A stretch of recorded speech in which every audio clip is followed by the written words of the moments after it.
Ashan didn't know how long he had been staring at the broken photo frame on the floor. He just knew this was the moment he finally cracked. It had slipped from his hands while he was dusting, a picture of him and Sandra, smiling under the sun on the day everything still felt right. The day before the argument that tore them apart. The day before she walked away and never came back. This is Beyond Stories, where every story carries a lesson, and every lesson touches the heart. Subscribe and turn on notifications so you never miss a story that could inspire your next step. Now, let's go deeper into the story. When the glass shattered, something inside him shattered too. That photo had been sitting on his shelf for 2 years, gathering dust like the memories he refused to let go of. He kept telling himself that holding on to the past was the only way to keep part of her alive. But in truth, it was the very thing killing him slowly. His heart felt like a locked room filled with yesterday's ghosts. For 2 years, he avoided love. For 2 years, he feared new opportunities.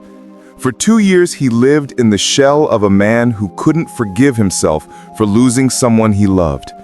And now, staring at shards of glass on the floor, he said quietly, "I can't do this anymore." He knelt down, picking up the pieces, and a sharp edge sliced his finger. A thin line of red formed instantly. Pain. And strangely enough, clarity. Some wounds only heal when you stop touching them. He sat on the floor, glass glittering around him like tiny ruins of the past, and for the first time, he allowed himself to feel everything. Not just the guilt, not just the longing, but the truth. He had been carrying yesterday like a bag of stones, and it was time to put it down. That night, Ashan didn't sleep. Instead, he opened drawers he hadn't touched in years.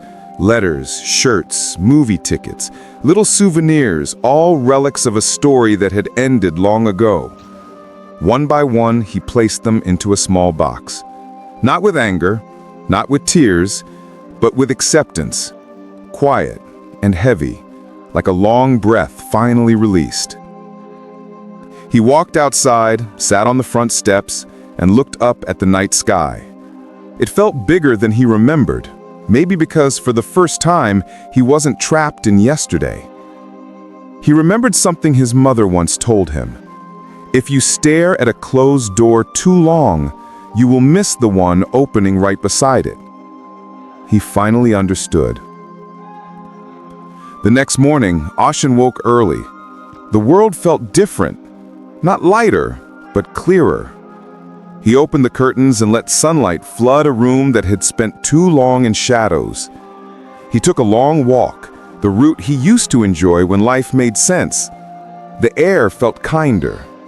Children were laughing in the distance. A street vendor hummed as he fried a kara. Life had been moving, and Ashan realized he had been standing still. While walking, he passed a community center with a crooked "Volunteers Needed" sign on the gate.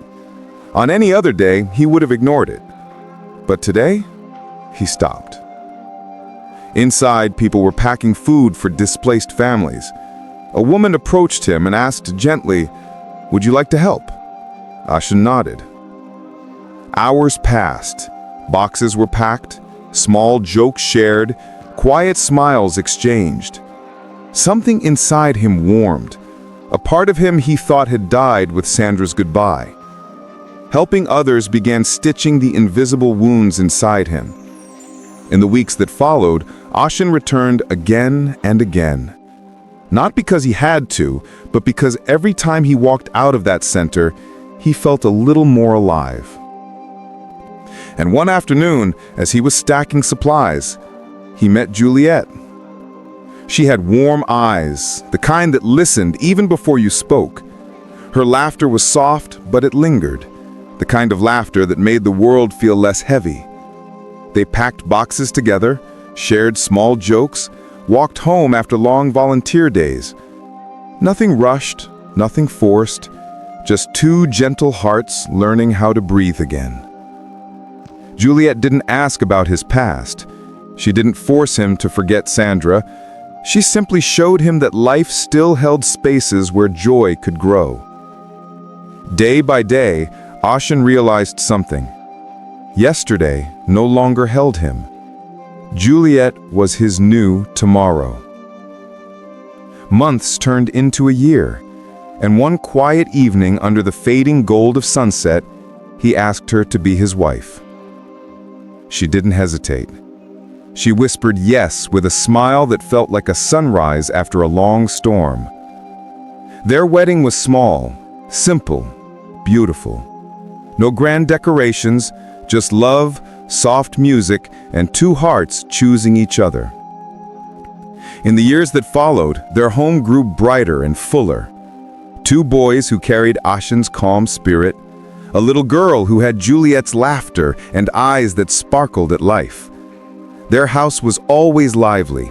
Toys on the floor, little feet running around, burnt toast in the morning, giggles echoing down the hallway. A life imperfect, but complete.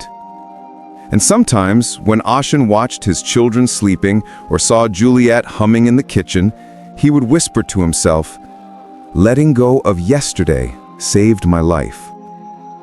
He never forgot Sandra, but he released the pain, the guilt, the weight. He kept the lessons and let the memories rest. Ashan's story became a quiet reminder. You cannot embrace what's in front of you while holding on to what's behind you. Your future cannot bloom in the shadows of yesterday. Letting go isn't forgetting. It isn't weakness. It's choosing to live again. And remember, this is Beyond Stories, where every story reminds us that as long as you are still breathing, your story is not over yet. Subscribe for more powerful and life-changing stories.